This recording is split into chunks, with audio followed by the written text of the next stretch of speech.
que vous puissiez avoir la rediffusion plus tard pour les personnes qui ne sont pas,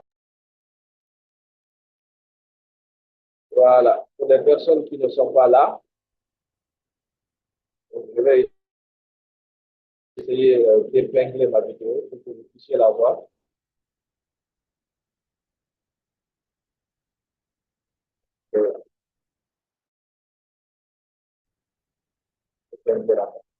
Là, je pense que c'est bon, s'il vous plaît. Si vous avez un petit souci, faites-le moi savoir dans le chat. Vous ne voyez pas mon partage d'écran ou si vous ne me voyez pas moi-même.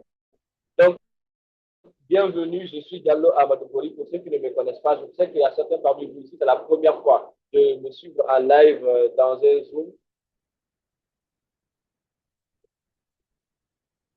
de me suivre en live dans un Zoom. Il y en a d'autres, ça fait 3 ans, ça fait 4 ans, d'autres, il y en a bien plus déjà. On est là, on se parle, on fait des Zooms, on se donne des formations, on essaie d'avancer ensemble. Donc, si vous êtes nouveau, si vous êtes ancien, si vous êtes habitué, si vous êtes débutant, peu importe, je suis heureux de vous souhaiter la bienvenue. Installez-vous confortablement. Si vous avez des casques comme ça, vous pouvez les mettre. Ou si vous avez des écouteurs, vous pouvez les mettre. Moi, de là où je suis, il y a une pluie qui vient, ça va cette zone-là depuis quelques minutes maintenant. Alors, donc, dans cette formation, on va parler de plusieurs éléments. Comme aujourd'hui, vous le savez, c'est le premier jour de la formation. Il y en aura 2, 3, 4, 5, il y en aura 30 jours, peut-être 60, peut-être 6 mois.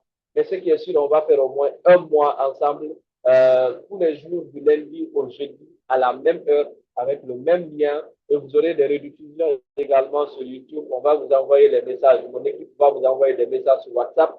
Vous allez recevoir tout ce dont vous avez besoin. Il y aura aussi des supports d'accompagnement dans les formations. On va parler de trading, on va parler de crypto-monnaie, on va parler de chariot, on va parler de produits digitaux, on va parler de développement personnel, on va parler de leadership, de mindset, et tout ce dont vous avez besoin, chacun dans son domaine. Vous n'êtes pas obligé de faire la même activité que moi pour être dans ce live. Vous n'êtes pas obligé, niveau d'ancienneté, de longévité que moi, pour être dans ce live. Le plus important est que vous prêtez oreille, vous prêtez attention à ce qu'on va dire, ce qu'on va partager ensemble ici. Je sais qu'il y a parmi des champions, il y a des personnes, ça fait des années, on se connaît, il y en a, ça fait 5 ans, il y en a, ça fait 10 ans, qui sont sur ce live. Et vous savez, j'ai toujours le même discours, j'ai toujours le même discours, la même chose que je prononce toujours, que je dis toujours, c'est l'éducation et la formation, parce que c'est ça qui va nous permettre d'être la meilleure version de nous-mêmes. On n'est pas là ici pour se parler, pour se raconter des histoires à dormir debout. On est là pour se donner des idées, pour se donner de l'expérience, des storytelling. Et c'est un échange qu'on va faire. Vous avez le chat qui est ouvert. Si vous avez envie d'activer votre micro pour parler, pour témoigner, pour dire quelque chose, il vous suffit de lever la main dans le chat et je vais activer votre micro. Et comme ça, on va vous entendre aussi. Donc, avant d'aller dans le vif du sujet, bienvenue encore pour ceux qui viennent d'arriver. Vous pouvez nous dire, vous êtes là depuis quel pays? On a ici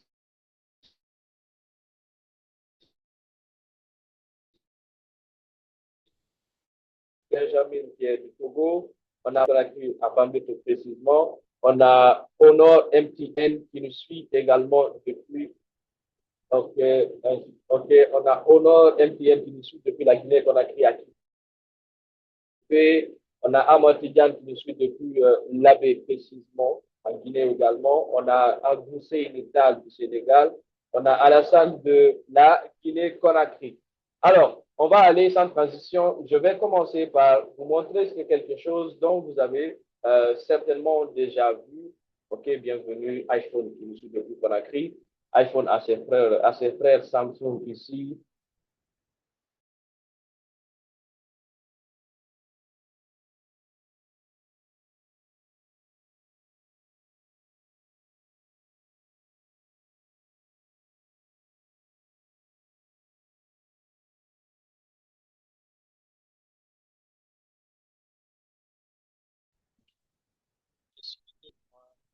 Sajali Diallo depuis la bienvenue, bienvenue de Diallo, bienvenue.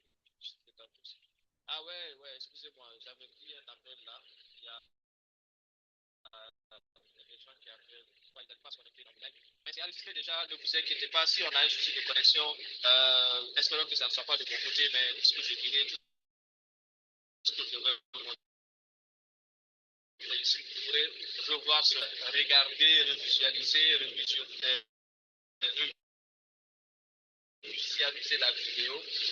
Posez vos questions également. Comme vous avez mon numéro WhatsApp, vous avez. Vous m'entendez maintenant, j'espère. Pas de son? Est-ce que vous m'entendez maintenant?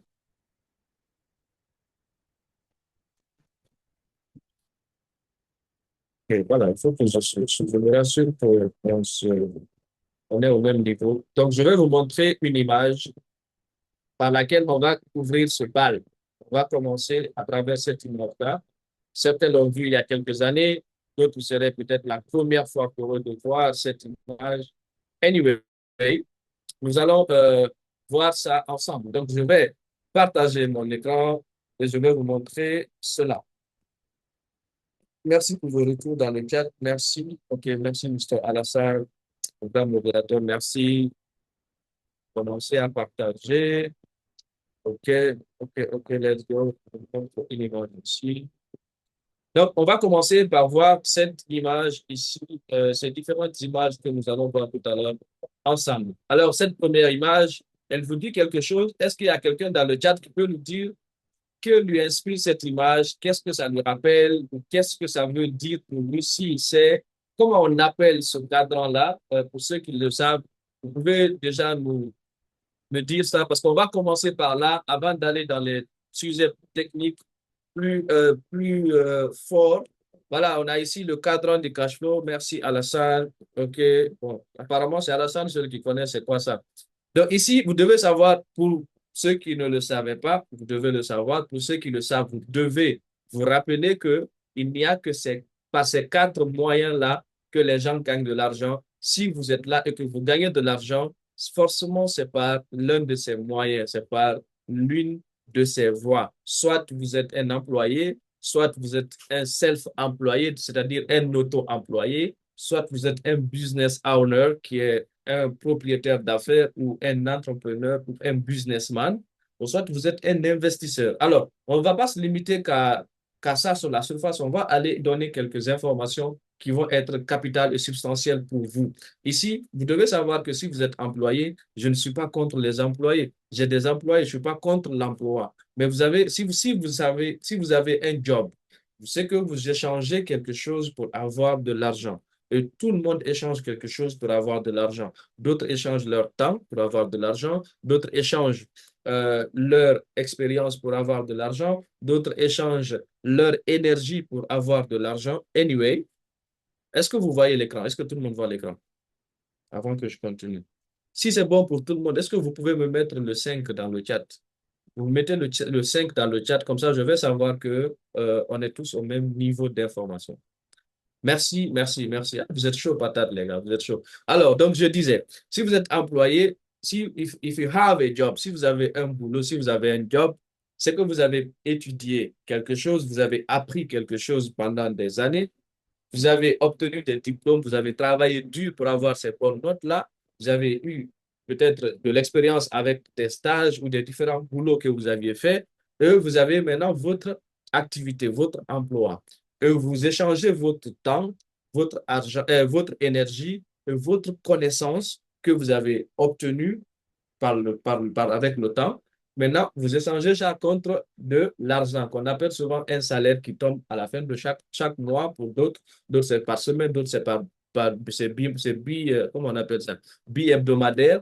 Mais anyway, vous avez quand même de l'argent qui vient en fonction du temps que vous échangez avec de l'expérience et avec votre énergie. Donc, c'est pas mauvais. Je ne suis pas contre ça. C'est juste, moi, je suis là pour vous donner des informations. Ce que j'ai appris, c'est ce que je partage avec vous. Je ne prétends pas être quoi que ce soit ou qui que ce soit à votre égard. Je vais juste ici partager mon expérience. Alors, donc, si vous êtes self-employé, c'est que vous avez c'est-à-dire votre propre emploi. C'est-à-dire, c'est vous qui vous auto-employez. Vous n'avez pas de patron. Vous faites soit une activité en freelance, vous possédez comment je vais dire ça, un petit business, vous avez un atelier, vous avez quelque chose, vous avez un salon de coiffure, vous avez une boutique. En tout cas, vous avez quelque chose dont vous êtes le responsable ou la responsable. Vous êtes le patron ou la patronne. C'est vous qui dirigez ça. Peu importe la taille du business, si c'est vous qui vous employez vous-même, c'est-à-dire que vous êtes self-employed, your own job. Et là aussi, c'est que vous échangez encore du temps pour avoir de l'argent. Parce que si vous avez un business et que ce business nécessite votre présence, c'est que vous échangez votre temps. Parce que vous êtes présent. Lorsque vous êtes présent, vous devez contrôler, vous devez déléguer, vous devez superviser, vous devez surveiller, vous devez gérer. Ça, c'est du temps que vous donnez. Et votre expérience aussi. À la différence avec l'employé, c'est que vous, je ne sais pas qui est en train de d'écrire là dans le chat. Attendez, je vais essayer de gommer ça. Je ne sais pas qui est en train d'écrire dans le chat là. Wait. OK. Quelqu'un est en train d'écrire sur l'écran, s'il vous plaît. OK. Donc, si vous êtes un self-employé, vous échangez votre temps contre de l'argent à la différence de l'employé qui a un patron. Et l'employé souvent a plus de temps que vous parce que lui, il travaille 8-16, il travaille du matin jusqu'au soir. Mais si vous êtes souvent le patron d'un restaurant, vous êtes là avant tout le monde. Vous devez quitter après tout le monde. Vous êtes là, vous surveillez, vous observez, vous faites plusieurs choses à la fois, plusieurs tâches à la fois. Mais vous gagnez plus d'argent que l'employé, mais l'employé a plus de temps que vous. Après, c'est vous qui faites là-bas le choix entre le temps et l'argent. Qu'est-ce qui est le plus important? Vous allez le savoir. Donc, les deux personnes qui sont à ma gauche, qui sont les employés et les self-employés ou les auto-employés, ces gens échangent leur temps contre de l'argent. Si vous vous retrouvez dans cette catégorie, je ne suis pas là pour vous dire que c'est pas le meilleur choix, c'est pas ce que vous devez faire. Je ne suis pas là pour vous dire ce que vous devez faire. Je vous donne juste des informations. Alors maintenant, on va aller sur le côté droit. On va commencer par les business owners, c'est-à-dire que les responsables ou les propriétaires de business. Ces personnes-là, c'est des gens qui ont une entreprise, qui ont un système, qui ont des gens qui travaillent pour eux. Et souvent, ça prend du temps pour construire cela. Ça prend du temps, il y a des sacrifices à faire, il y a de l'endurance, ça demande beaucoup de choses pour créer un business rentable qui ne nécessite plus votre présence physique.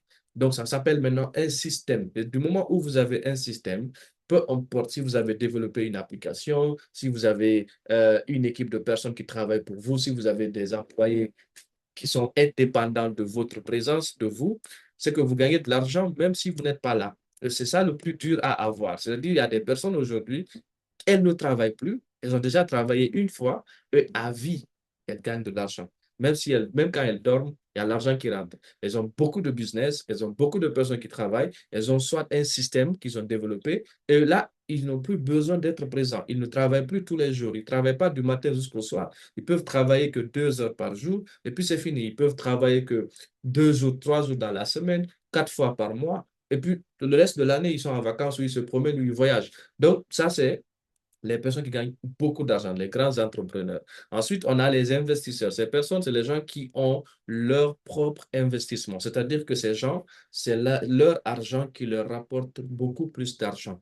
Ils investissent dans des startups, ils investissent dans des projets, ils investissent de par-ci, ils investissent par-là. Parfois, ils investissent l'argent des autres et ils gagnent plus. Quand ils ont des projets, ils vont partir voir les banques, les fonds d'investissement, les personnes avec les tontines, etc., ils vont prendre ça pour investir et gagner plus. Maintenant, vous devez savoir que les hommes les plus riches de ce monde-là, vous allez les voir tout à l'heure, eux, ils sont sur le côté droit. La plupart des cas, je ne connais pas, si vous le savez, vous pouvez le dire dans le chat, mais je ne connais pas un seul homme multimilliardaire qui est dans le classement Forbes qui est arrivé là-bas grâce à son emploi. Je ne connais pas un seul patron qui est arrivé là-bas parce qu'il est auto-employé, parce qu'il échange son temps pour gagner de l'argent.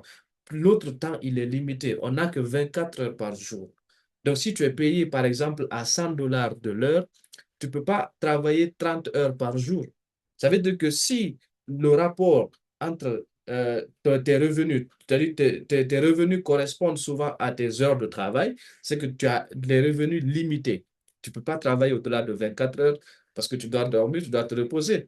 Tu ne peux pas tenir, tu n'es pas une machine quand même. Mais on a 24 heures par jour. Donc, si le salaire que tu as est relatif aux heures de travail que tu donnes, tu auras des revenus limités. Et quand on a des revenus limités, on a des capacités aussi limitées à exceller, à scaler nos activités. Est-ce que ça fait du sens? Est-ce que cette première image vous a inspiré quelque chose avant qu'on ne passe sur la deuxième? Est-ce que vous avez compris quelque chose avec ça? Vous pouvez me laisser un message dans le chat.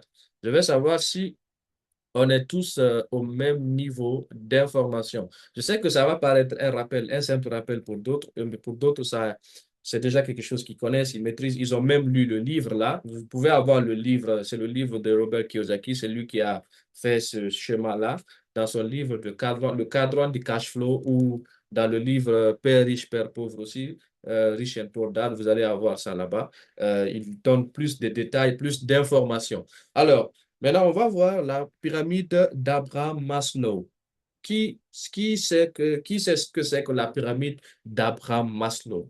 Abraham Maslow, il a sorti cette pyramide-là pour nous faire comprendre que voici les 5 niveaux qu'un être humain doit euh, réagir, doit accomplir de façon chronologique pour être libre, pour être heureux, pour vivre pleinement et profiter pleinement de sa vie. Alors, on va voir ça rapidement. On dit la hiérarchie des besoins selon la pyramide de Maslow. Abraham Maslow, c'est un grand auteur, quelqu'un qui a marqué son temps aussi.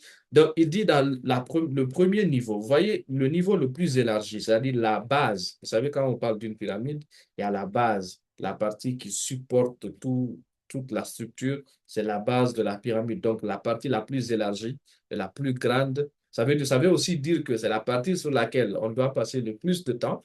On va rencontrer le plus de difficultés. C'est comme si vous êtes en train de construire une maison.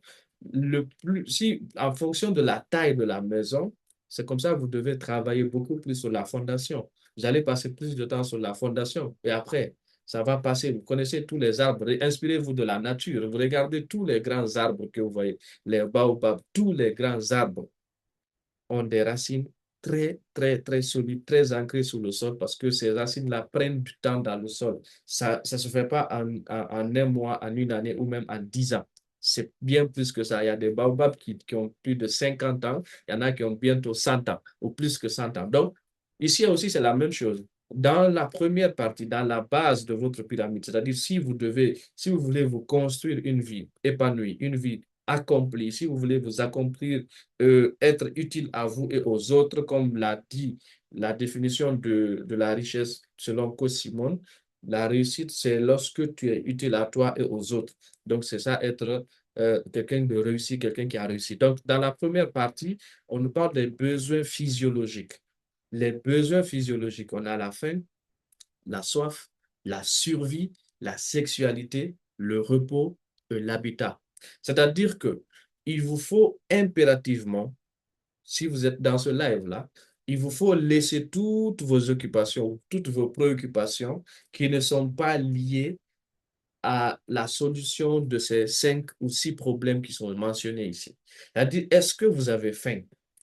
Vous qui êtes là, si vous avez faim, s'il y a quelqu'un qui a faim, et quand on dit avoir faim, c'est pas manger le riz tous les jours, c'est pas manger quelque chose tous les jours. Avoir faim, c'est être capable de manger pour ne pas avoir faim. C'est pas manger quand on a faim.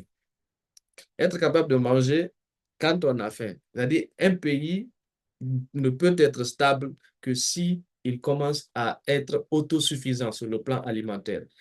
Quels sont les pays qui ont atteint l'autosuffisance alimentaire? Bon, vous savez, certainement pas votre pays quand même. Si vous êtes là, si on se retrouve ici, c'est parce qu'on se connaît. On n'est pas dans un live des Américains ou des Chinois ou des Japonais, on est dans un live africain, quoi. C'est-à-dire Guinéens, Togolais, Camerounais, Ivoiriens, tout ça là. Après tout le bruit qu'on a, tout le bruit qu'on fait, toutes les distractions, tout le bavardage, toutes les comédies, les danses, tout ce qu'on fait, on a faim. On a faim alors qu'il pleut 8 mois sur 12. Dans nos différents pays, il pleut 8 mois sur 12. On a faim. On a faim. Le riz qu'on mange, on n'est même pas capable de le cultiver ici. C'est un pays qui nous l'amène. C'est la Chine qui nous exporte, qui nous envoie son riz. Et ils sont tellement rassasiés qu'ils nous envoient pour qu'on mange. Donc, entre parenthèses, on revient sur la personne, sur vous.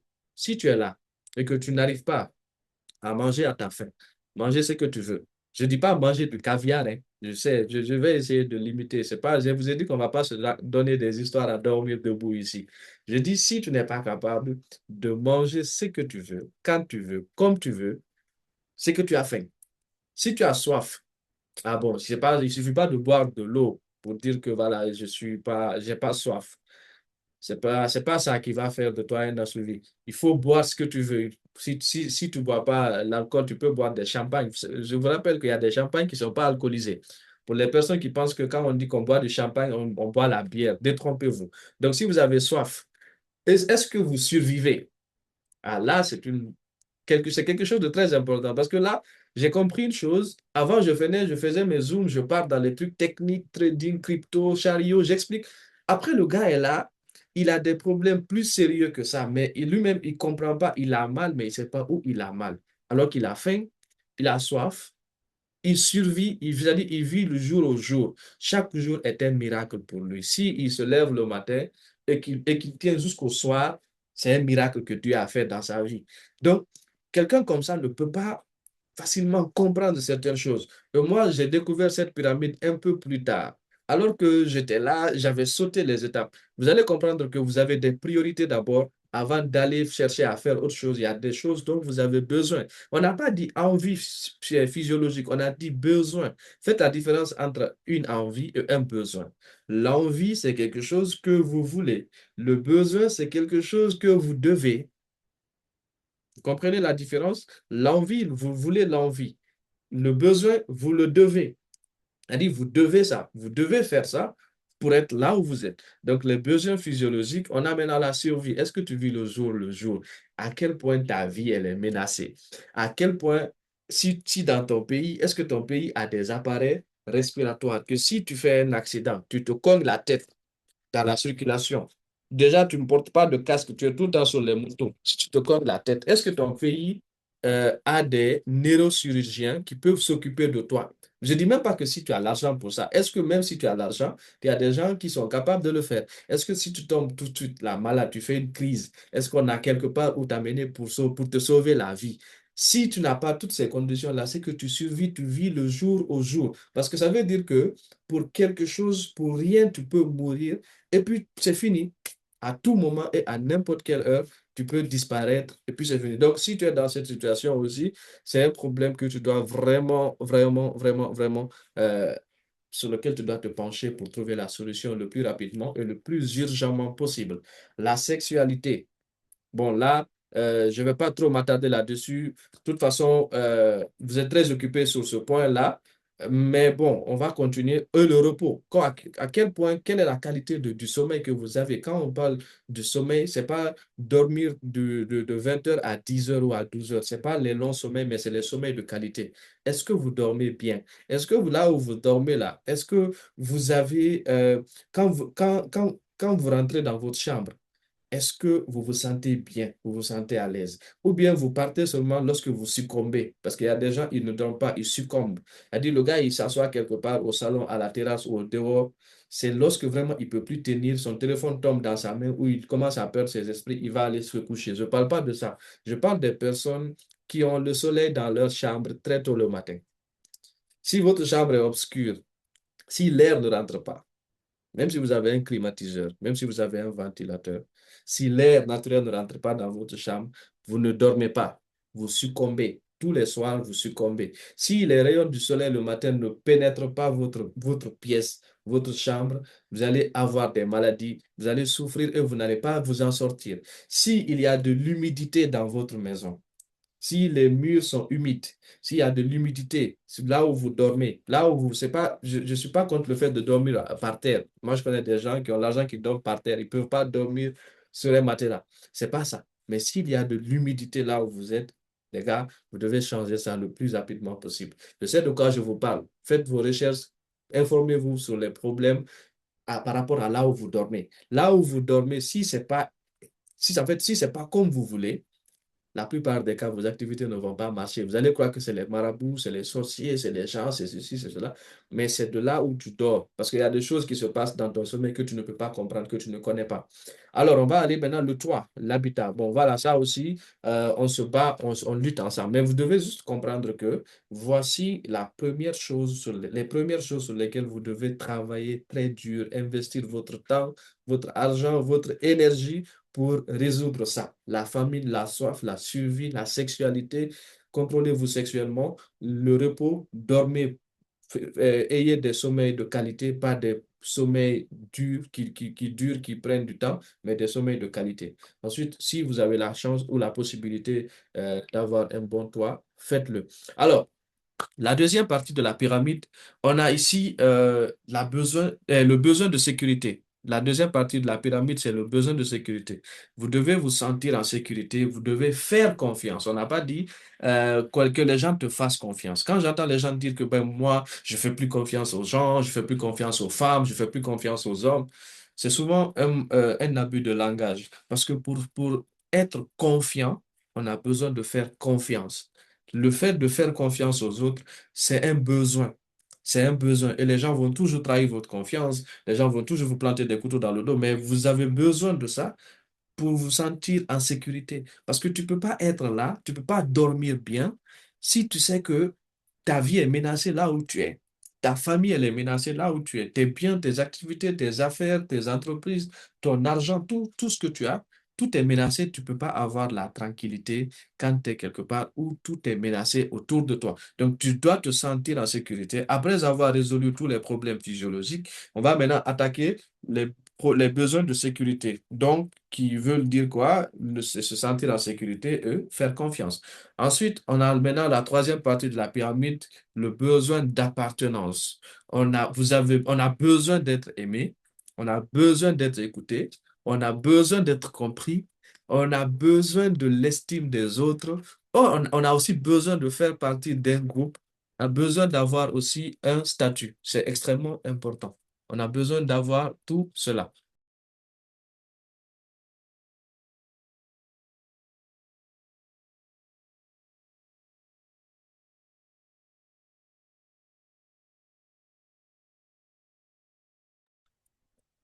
Donc, excusez-moi, on a maintenant le besoin d'appartenance.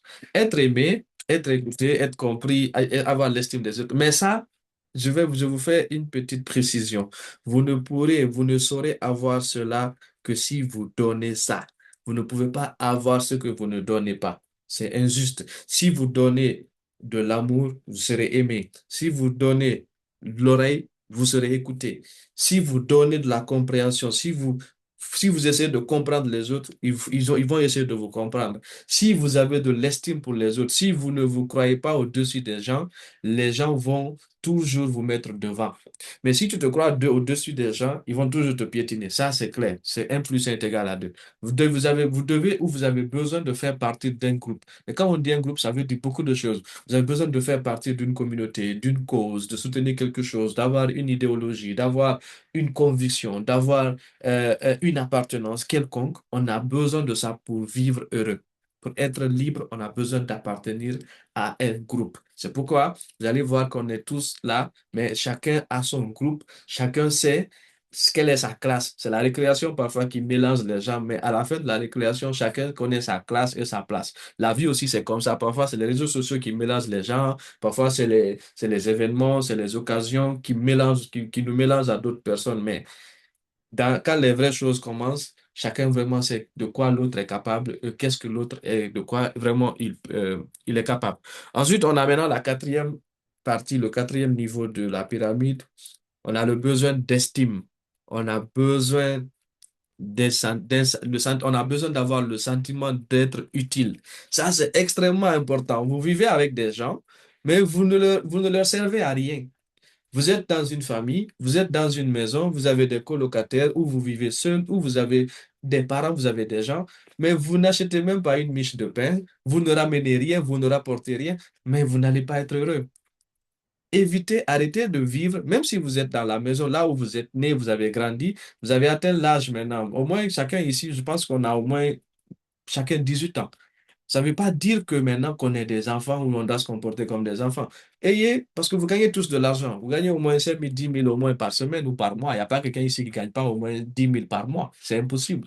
Mais au moins une fois, envoie quelque chose, tu mets dans le frigo. Fais quelque chose, apporte quelque chose. Et ça, tu vas te sentir, tu auras le sentiment d'être utile. Tu ne le fais pas pour les autres, tu le fais pour toi-même, ton estime de toi-même. Quand tu contribues, quand tu cotises, ne vous laissez pas inviter, les gens vont vous inviter, vos amis vont vous inviter à sortir tous les jours. Vous ne payez rien, ils vous mettent dans leur voiture, vous n'apportez rien. Ayez parfois le courage, ayez l'intelligence de dire, bon, tiens, c'est peu, mais mets ça sur le menu, mets ça sur le carburant, mets ça sur ceci, mets ça sur le loyer. Même si les gens vous hébergent ce jeu gratuitement, même si les gens font tout pour vous gratuitement, donnez le sentiment, donnez la possibilité qu'on sente que vous êtes utile, soyez utile aux autres. De la manière la plus simple que soit, de la manière la plus extravagante que soit, peu importe, soyez juste utile aux autres. Trouvez le moyen, apportez des conseils, donnez vos avis positifs, encouragez les gens, dites aux gens que vous les aimez, donnez-leur, c'est pas forcément les biens ou acheter des choses, mais il y a plusieurs manières d'être utile aux autres. Faites-le. Il y a tellement de problèmes autour de nous. On est dans un monde de problèmes, mais c'est encore un monde où on peut encore être le plus utile aux autres. Parce que s'il n'y avait pas de problème, on ne pouvait pas être utile. Maintenant, vu qu'il y a plus de problèmes, on a plus de chances d'être utile aux autres et c'est ainsi qu'on sera utile à nous-mêmes. Donc, être utile, avoir de la valeur, on a besoin de conserver son identité. C'est extrêmement important. Cette pyramide-là, elle mérite un cours de 3 heures, 4 heures, toute une journée, toute une semaine, en train de parler de ça, donner des exemples, des techniques, des manières. Ensuite, on a besoin de tout ça. Maintenant, le dernier, le plus haut niveau pour une personne, dans la pyramide d'Abraham Maslow, une personne accomplie, c'est cette personne qui a bâti toutes ces parties-là, toute cette partie de cette structure une par une, sans précipiter les autres, et qui a atteint le niveau 5, le besoin de s'accomplir, c'est-à-dire développer ses compétences, ses connaissances et ses valeurs. Développer ses connaissances et ses valeurs, c'est extrêmement important. Ne soyez pas au niveau 1 et vous allez envier ceux qui sont au niveau 4 ou 5. D'abord, il faut résoudre tes problèmes. Ensuite, tu passes à l'étape 2, tu passes à l'étape 3, tu passes à l'étape 4, l'étape 5. Est-ce que cette partie aussi vous a apporté quelque chose avant que je continue sur le prochain slide? Dites-moi dans le chat, mettez-moi le 2 dans le chat si vous avez compris quelque chose. Je vais voir, on est combien ici dans le chat là. On est 27. Wow, super. Bienvenue. Pour ceux qui viennent d'arriver, dites-nous, vous nous suivez depuis où? Il y a tellement de iPhone. Les gars, écrivez vos noms, parfois vos noms. Ou si vous voulez garder l'anonymat, écrivez quelque chose. Mais regardez les iPhones. Ok, bienvenue à tous. Abdul, utilisateur Zoom, Touré, Samsung. Ah ouais, la famille Samsung est là, les frères iPhone aussi. MH Diallo, Mamadou Mouktar, bienvenue. Koto Due, bienvenue. Madina Legue, Li Mamadou Dian, Djouk Diallo, bienvenue. iPhone, ah bon, je ne peux pas citer tous ces iPhones-là. Benjamin de Togo, Ba Mamadou. Welcome, guys, welcome, vraiment, bienvenue. Ah ouais, je dois aller sensibiliser les gens à l'abbé des fois. Ouais, bien sûr. Bien sûr. Les gars, invitez-moi à l'abbé. Invitez-moi à l'abbé. Alpha Sana Sibari, bienvenue. Alors, on va continuer sur le prochain slide. Alors, ici, cette image ici, elle montre le nombre de millionnaires en dollars par région. Ici, c'est une image authentique. Vous pouvez aller sur le site NASAR-X, The World in Maps, ou sur Wikipédia. Vous allez voir cette image. Vous allez comprendre ici que on n'a pas besoin. Vous avez, en fait, j'ai fait exprès de commencer par le cadran du cash flow, venir sur la pyramide d'Abraham Maslow et là, venir sur cette image. Vous allez faire votre propre lecture. Vous êtes intelligent, vous avez un cerveau, vous avez une colonne vertébrale. On ne peut pas tout faire pour vous. Ensuite, ici, on a ici du côté de l'Amérique, c'est-à-dire l'Amérique du Nord, les États-Unis et le Canada, on compte environ 26 millions, 26,7 millions de millionnaires en dollars. De millionnaires en dollars.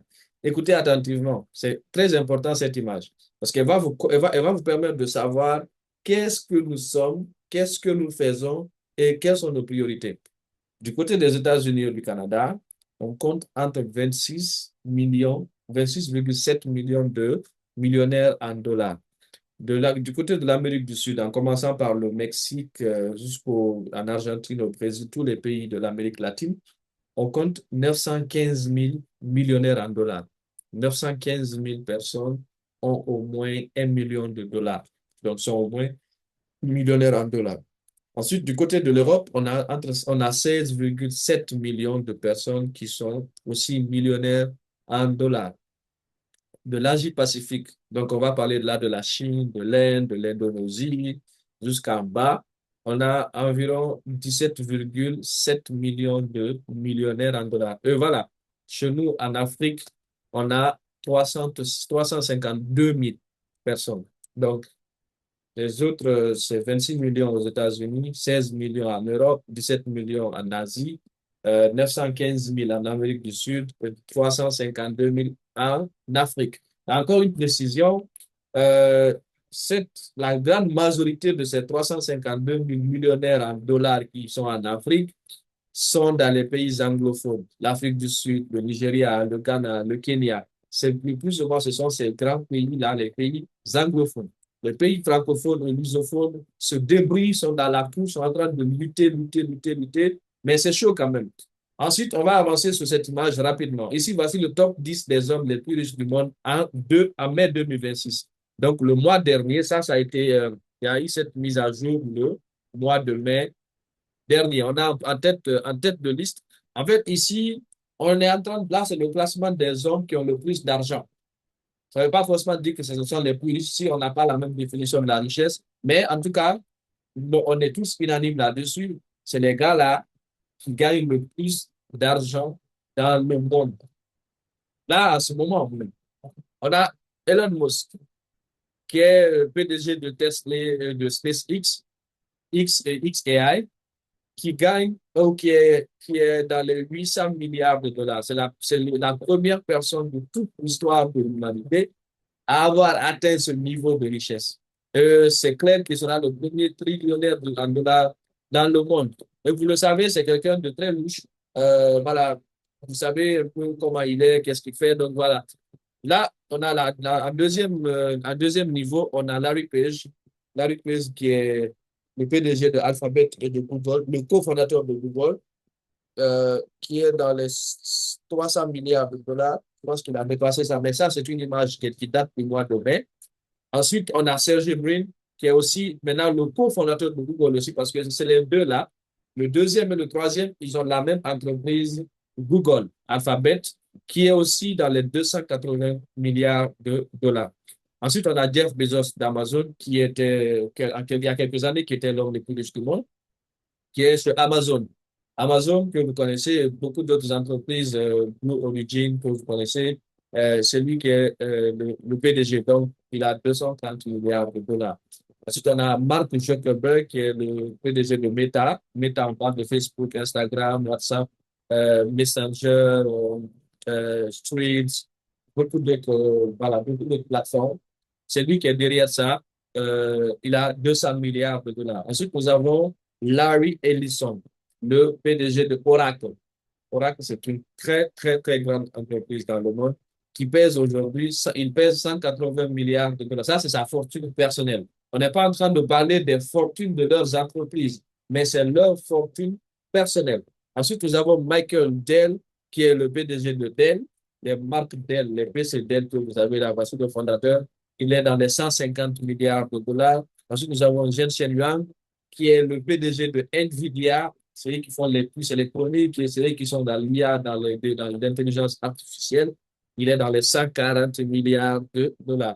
Ensuite, nous avons Rob Walton et Jim Walton. Eux, c'est des frères qui sont tous milliardaires en dollars, qui ont aussi la même entreprise Walmart. Si vous êtes au Canada, aux États-Unis, forcément, vous connaissez Walmart, les supérettes Walmart.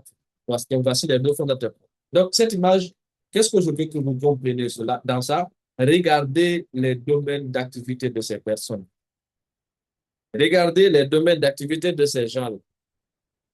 Vous savez, on a connu Bill Gates qui a passé 10 ans à la tête de ce classement.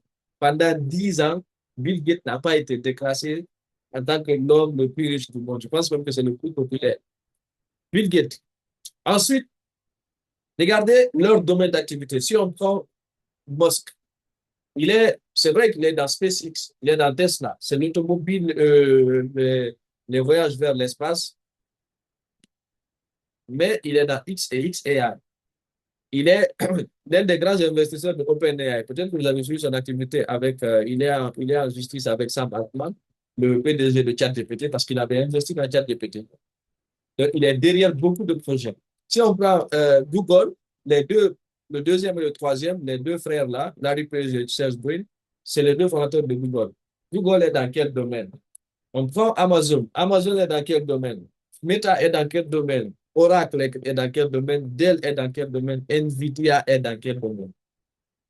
Là, vous avez la réponse à votre question. Ils sont tous dans des domaines de la technologie. D'autres sont, c'est vrai, dans l'automobile, mais c'est dans l'automobile technologique aussi. Les voyages vers l'espace, c'est technologique.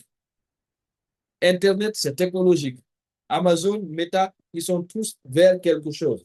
Donc, quand on essaye de faire comprendre aux uns et aux autres que c'est seulement ça, l'économie numérique, qui peut sauver le continent africain, sauver des millions de personnes, sauver des millions de familles, c'est pas pour rien, c'est parce que le résultat, il est là. C'est ce qui a bâti aujourd'hui les pays, les grandes fortunes. C'est ce qui fait qu'aujourd'hui, on dit États-Unis, on dit Chine, on dit cela, on dit ceci, on dit cela. C'est parce que ces pays se sont construits, se sont bâtis, ont bâti leur fortune dans l'économie numérique. C'est-à-dire qu'ils vivent leurs époques. Ils sont pas là, ils sont pas en 2026 pour vivre en 96, 30 ans en arrière, non. Ils sont en 2026, mais ils vivent déjà en 2036, 2046. C'est toujours comme ça. Il faut avancer, c'est comme ça, il faut faire. Ensuite, on va voir la dernière image. Ouais, il pleut beaucoup. On va voir la dernière image. Voici les principales sociétés qui sont détentrices de Bitcoin. Alors là, vous allez voir vous-même pour les personnes qui disent que ouais, la crypto est ceci, la crypto est cela, mais je ne comprends pas. Il n'y a pas de souci. Si tu ne comprends pas, vous te débrouiller. De toute façon, on n'est pas obligé de te faire comprendre. Mais il faut savoir que l'entreprise qui a le plus de Bitcoin dans le monde, tu les vois ici. Tu vois ces 6 entreprises-là, ce sont les entreprises les plus puissantes au monde. Si ces entreprises ont acheté des bitcoins pour garder, toi, tu n'as rien. C'est toi, tu dis que le bitcoin est monté, il est descendu, c'est rentré, c'est sorti là-bas. Il n'y a aucun problème. Il n'y a aucun souci.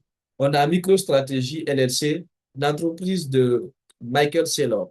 Il a 105 000 pièces de bitcoin dans son entreprise. On a Tesla, qu'on a vu tout à l'heure avec Elon Musk, qui a aussi 43 200. Là, on ne parle pas des pays, hein. Si on parle des pays, je pense que la Chine ou les États-Unis, en tout cas, si la Chine n'a pas plus de Bitcoin que les États-Unis, les États-Unis ont plus de Bitcoin que la Chine. C'est les deux premiers pays qui ont le plus de Bitcoin en réserve. Donc, ils réservent ça, comme la manière dont ils réservent l'or dans les réserves d'or. Ils ont une réserve de Bitcoin. On a Square qui a 8027 pièces. On a Marathon Digital, on a Coinbase qui a 4487. Coinbase, certains d'entre vous connaissent ici, c'est pas la plateforme. Ensuite, nous avons Galaxy Digital qui a 4000. Donc, ce Zoom, de base, ce Zoom est informatif aujourd'hui. Demain, on aura une formation 100% crypto pour les débutants. Pour ceux qui ont des lacunes, qui ne comprennent pas. Mais moi, je ne comprends pas c'est quoi la crypto. J'ai vu ça, je vois Donald Trump parler de gauche à droite. Je vois les gens qui rentrent, qui sortent, qui perdent, qui se font arnaquer. Oui, parce que c'est ça. Le risque, c'est de faire quelque chose que tu ne comprends pas. Le risque, c'est pas d'investir son argent. Le risque, c'est d'investir où tu ne connais rien, tu ne comprends rien, où tu es bête. Ça, c'est très risqué. Mais quand tu comprends quelque chose, c'est pas risqué. Est-ce que lorsque quelqu'un qui n'a jamais conduit une voiture s'assoit devant le volant, est-ce que c'est risqué? Est-ce que c'est risqué de conduire quand on ne sait pas conduire? Répondez-moi dans le chat, est-ce que c'est risqué d'essayer de conduire une voiture alors qu'on n'a jamais conduit de voiture? C'est risqué. Donc, c'est comme ça, il est risqué aussi d'investir son argent dans quelque chose que tu ne comprends pas. Ils vont te taper. Ils vont te taper. Donc, le problème, c'est pas ce qu'on fait. Le problème, c'est notre niveau d'information, de connaissance au sujet de ce qu'on veut faire.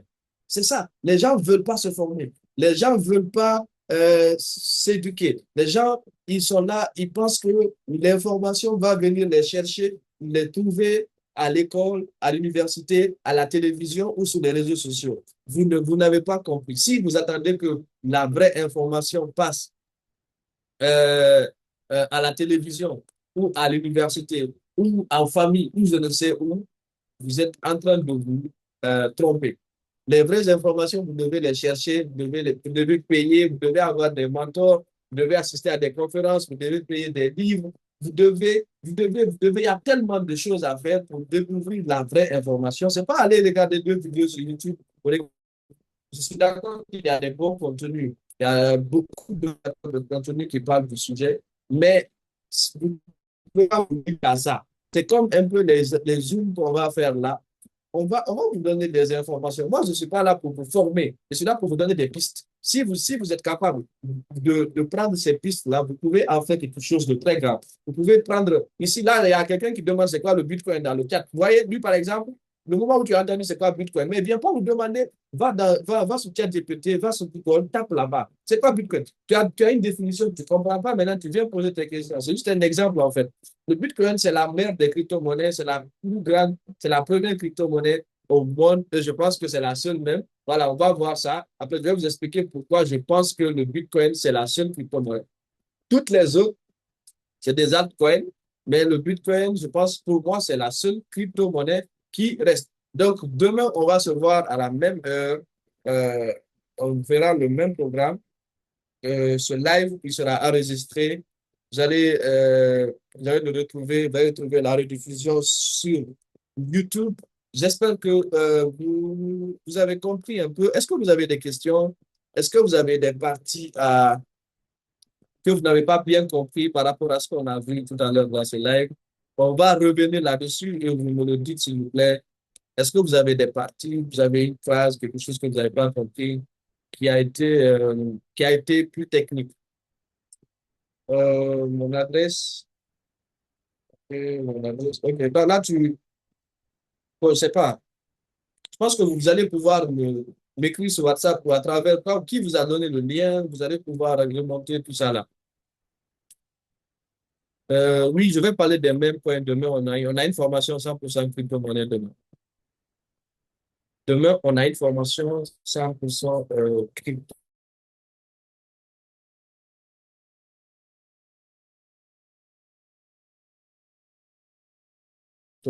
Crypto.